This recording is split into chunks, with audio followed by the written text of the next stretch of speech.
imaginez un instant, au tournant du XXe siècle, la physique, toute la science qu'on croyait connaître, était sur le point de s'effondrer.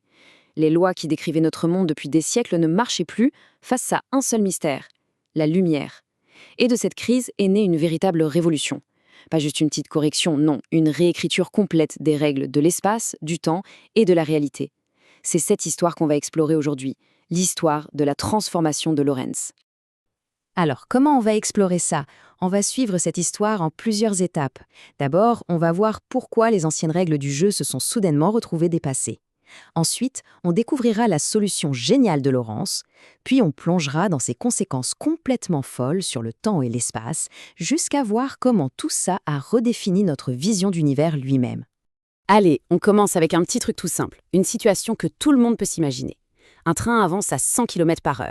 À l'intérieur, quelqu'un lance une balle vers l'avant à 20 km/h. La question est, pour une personne qui regarde depuis le bord de la voie, à quelle vitesse va la balle? On a tous la réponse en tête, parlez?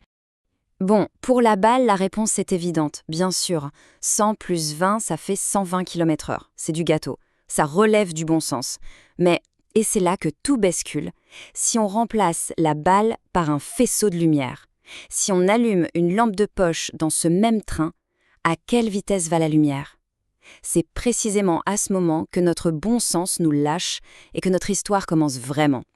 On entre donc dans le premier acte, la crise. Pensez-y, les fondations même de la physique, des certitudes bâties sur des siècles qui commencent soudainement à trembler, à se fissurer. Les règles qui marchaient si bien pour les balles et les trains se révélaient complètement inutiles face à la lumière. Et ces fameuses règles du bon sens, elles portent un nom, la transformation de Galilée. En fait, c'est super simple. Elles disent deux choses. D'abord, les vitesses s'additionnent, comme pour notre train. Et puis, le plus important peut-être, le temps est universel, absolu. 1 seconde sur Terre, c'est 1 seconde sur Mars. Partout pareil. T égale T. C'était le socle, la base de tout. Sauf que ce bel édifice s'est pris un mur, un énorme mur. D'abord, une expérience, celle de Michelson-Morley, vient tout gâcher en montrant que la vitesse de la lumière, elle ne change jamais, peu importe à quelle vitesse on se déplace. Et puis, il y a les équations de Maxwell, la Bible de la lumière, qui ne respectaient tout simplement pas les règles de Galilée. C'était le chaos. La physique était complètement coincée. Et c'est là qu'un physicien du nom de Hendrik Lorentz entre en scène. Lui, face à ces bazars, il ne va pas juste essayer de mettre un pansement. Non, il va proposer de réécrire complètement les règles du jeu, avec de nouvelles équations pour un nouvel univers. Voilà sa première proposition.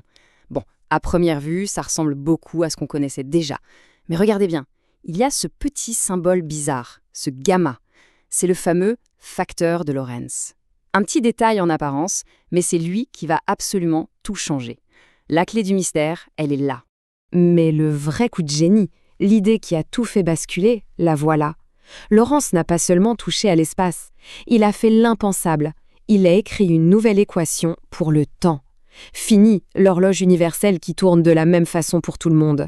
Le temps, lui aussi, devenait une variable, capable de s'étirer ou de se contracter. C'était complètement fou. Et donc la grande idée à retenir, c'est celle-ci. Ce n'est plus l'espace d'un côté et le temps de l'autre, non, c'est l'espace-temps. Les deux sont soudés, inséparables. Si on touche à l'un, on modifie forcément l'autre. C'est cette idée qui va ouvrir la porte à toute la physique moderne. Ok, maintenant qu'on a accepté cette idée folle, que le temps n'est plus absolu, accrochez-vous bien parce que les conséquences sont déroutantes. La première, et peut-être la plus dingue, c'est que l'idée même d'un événement qui se passe en même temps qu'un autre dépend de qui regarde. Regardons un peu comment ça marche. Imaginez deux éclairs qui frappent un train, un à l'avant, un à l'arrière. Pour une personne dans le train, ils frappent exactement en même temps. La différence de temps, c'est 0.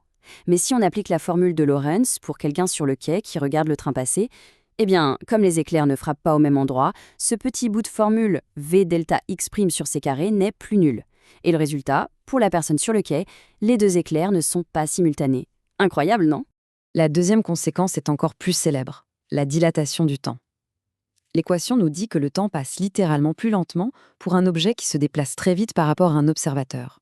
Une horloge dans une fusée qui file à toute allure tournera réellement plus lentement qu'une horloge sur Terre. Le temps est devenu élastique. Bon, si le temps est flexible et qu'il est lié à l'espace, ça veut dire que l'espace aussi doit être flexible. Logique. Et ça nous amène à d'autres conséquences tout aussi étranges. Notre univers physique peut se contracter Et surtout, il a une limitation de vitesse qu'on ne peut pas dépasser. C'est ce qu'on appelle la contraction des longueurs. Un objet en mouvement nous apparaît plus court dans sa direction de déplacement qu'il ne l'est au repos. Cette même fusée qui voyage vite ne semblera pas seulement avoir une horloge qui ralentit, elle semblera aussi physiquement plus courte, comme tassée, pour un observateur resté sur Terre. Et tout ça nous ramène à notre problème du début. Comment on additionne les vitesses? À gauche, la version simple et intuitive de Galilée, à droite, la version de Lorentz.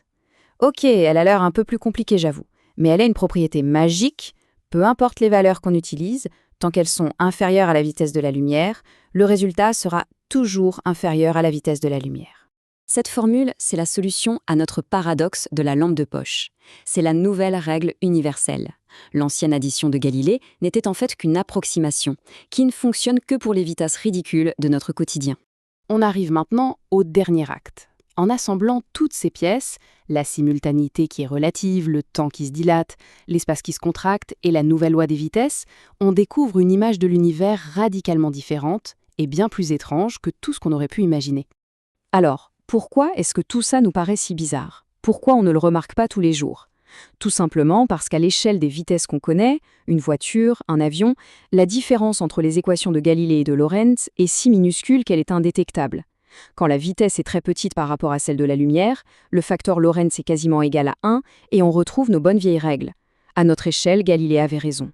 Et voici la preuve ultime de la beauté de cette nouvelle physique. Appliquons la formule au cas de la lumière. On est dans un vaisseau qui va à une vitesse v. On allume la lampe de poche, qui a une vitesse c. Que mesure un observateur externe? Eh bien, l'équation de Lorentz nous donne la réponse. Après simplification, le résultat est c. La vitesse de la lumière reste la vitesse de la lumière. Le mystère est résolu. La conclusion est donc inévitable et incroyablement profonde. La vitesse de la lumière, ce fameux c, n'est pas juste une vitesse très rapide parmi d'autres. C'est la vitesse limite de l'univers. Rien ne peut l'égaler et encore moins la dépasser. C'est une loi fondamentale du cosmos. La transformation de Lorentz nous a donc donné les clés pour comprendre l'univers à grande vitesse et elle a ouvert la voie à la relativité d'Einstein. Mais elle nous laisse avec cette question absolument vertigineuse. Si les mesures les plus fondamentales qu'on connaît, la durée et la distance, dépendent du point de vue, qu'est-ce qui est réellement absolu? Qu'est-ce que la réalité? C'est peut-être la plus grande question que la physique nous ait jamais posée.